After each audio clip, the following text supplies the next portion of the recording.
Hi, I'm Demi Turner, and I'm an animation student here at MSUM.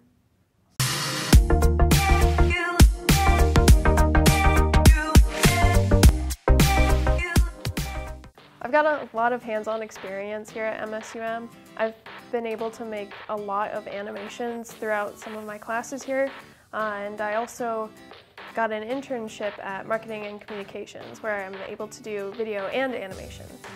My internship here at MSUM in the Marketing and Communications department has brought me a lot of opportunities. I've been able to meet a lot of different people from different backgrounds and even learn from them. From my experience here at MSUM, I've been able to be a part of many different films throughout my time here. One of the most memorable is Gunchuck Danger. With Gunchuck Danger, I was able to play a supporting role as Begonia, and I got to actually bring in some color guard skills that I had from high school. A faculty member that has helped me a lot throughout my time here is Kelly Sinner. She's sort of been there through a lot of my college experience, from one of my first classes to one of my very last ones. MSUM has transformed my life greatly.